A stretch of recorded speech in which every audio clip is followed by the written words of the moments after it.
আমি আগে এমন ছিলাম না রে।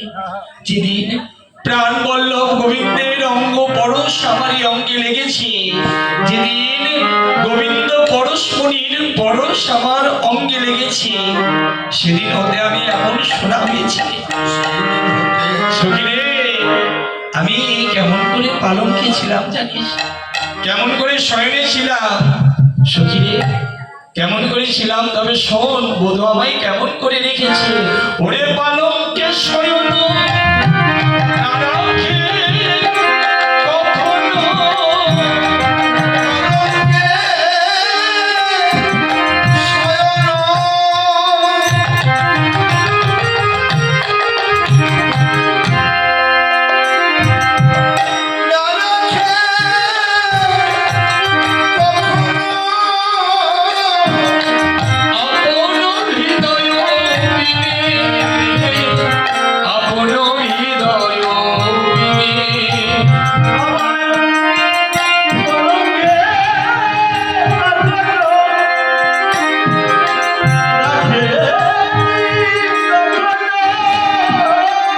পালঙ্কে শয়ন না রাখে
চরণ ধরে গোবিন্দ কি করে জানিস?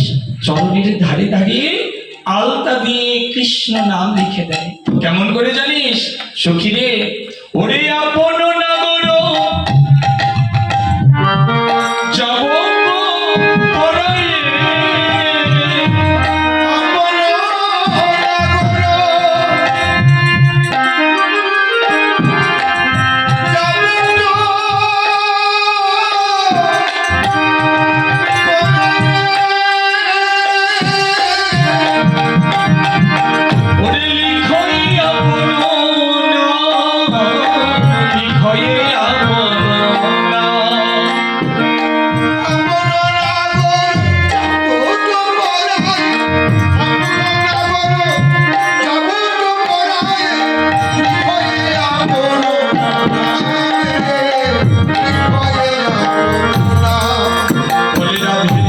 চরণ ছাড়া করো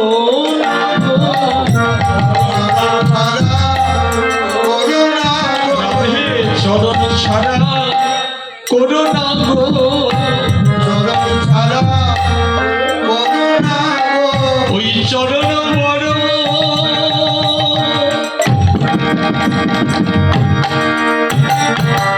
বড় ভালোবাসি, চরণ ছাড়া করো না গো, ওই চরণ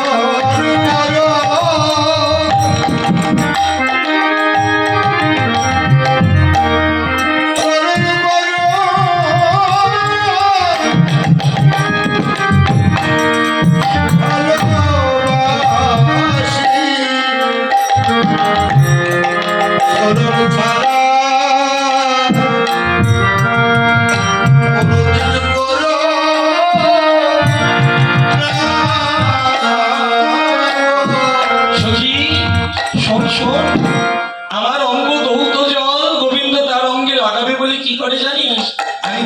স্নান করি, যমুনার উজান ঘাটে বধূ আমার স্নান করে।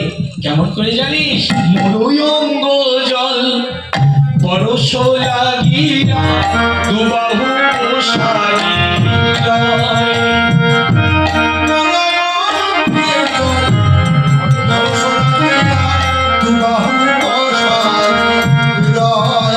বলে আয় তরঙ্গ, আয় তরঙ্গ,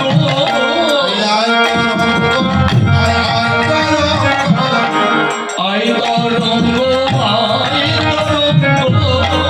আয় তরঙ্গ, বলি রাধারানী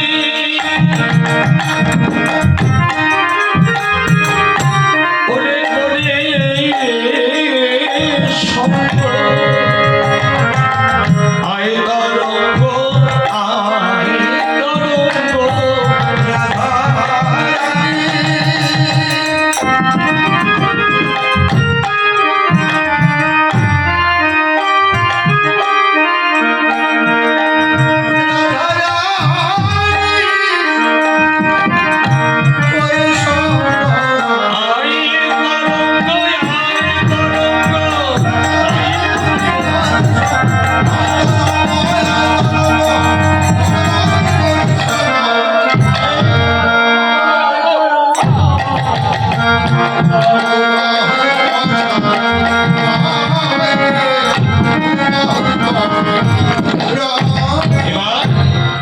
রাধারানী গেলেন শ্রী যমুনায় স্নান করতে, সখীগণকে সঙ্গে নিয়ে রাধারানী যমুনায় গেলেন স্নান করতে। আর এদিকে গোবিন্দ আমার ওই পথের ধারে বসে গাভী দহন করছেন।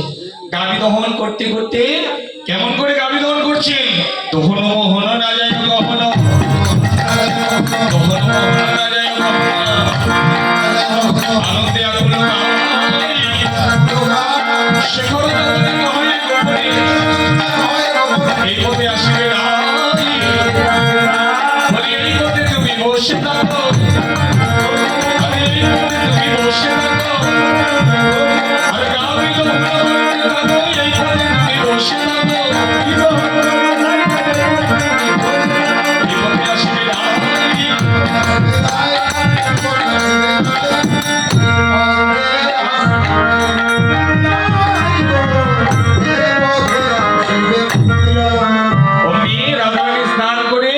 যখনই নিজ মন্দিরে যাত্রা করলেন সখীগণকে সঙ্গে নিয়ে, এবার রাধারানীর বদনে নয়ন দিয়ে গোবিন্দের আর দহন কার্যে মন নাই। অমনি দহন করছিলেন একটা ধবলি গাভী, গাভীটা সরে গেল, এলো একটা ষাঁড়। গোবিন্দ আমার ষাঁড় দহন করছে, সখীগণ দেখে হাসাহাসি করছে। এবার রাধা বদনে নয়ন দিয়ে ওই ষাঁড়ও চলে গেল, গাভীও নাই, ষাঁড়ও নাই। গোবিন্দ আমার শূন্য অঙ্গরি শুধু নাড়াচাড়া করছেন। সখীগণ হেসে হেসে বললেন, দেখ দেখ তোর বধুয়ার কাণ্ডখানা দেখ, গাভীও নাই, ষাঁড় নাই, ওই তোর বধুয়া শুধু শূন্য অঙ্গরি নাড়াচাড়া করছে। তবে শূন্য অঙ্গরি নাড়াচাড়া করছে সত্য, কিন্তু যে দুগ্ধের ভাণ্ডখানা, দুগ্ধের ভাণ্ডখানা দুগ্ধে পরিপূর্ণ হয়ে ব্রজের পথ ভেসে যাবে। সখীগণ ডেকে ডেকে বললেন, সখী রে চেয়ে দেখ, এক নতুন গোয়ালার আমাদের বৃন্দাবনে আগমন ঘটেছে। এই গোয়ালা যদি আমাদের বৃন্দাবনে থাকে তবে দুগ্ধের অভাব রবে না রে,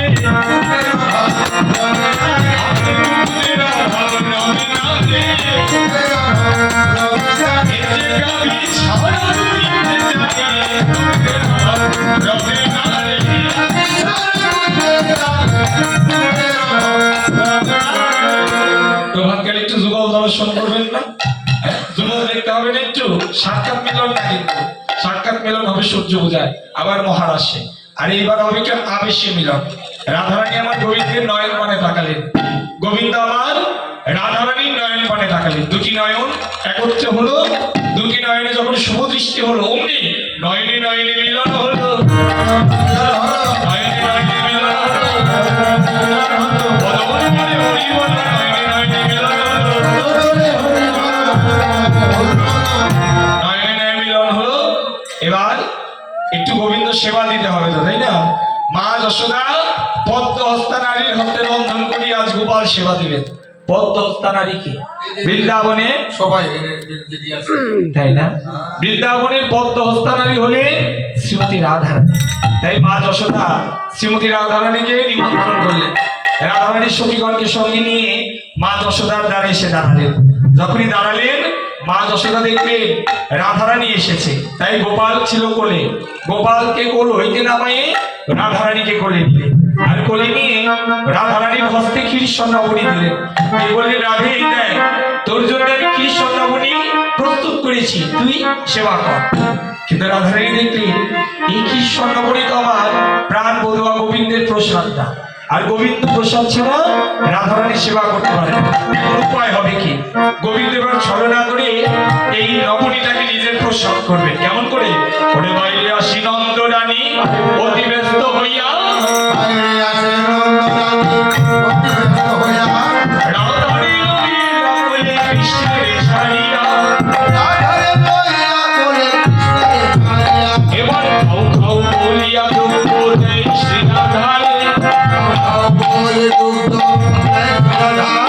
রাধা বাবি মুরলা বাবারে কি বিশ্বদারে, বলি কৃষ্ণের প্রসাদে নয় এই নবনীত, বলি খাইতে তাহার আগে না হবে উচিত, এবার বুঝিয়া রাধার মন শ্রীনন্দের নন্দন,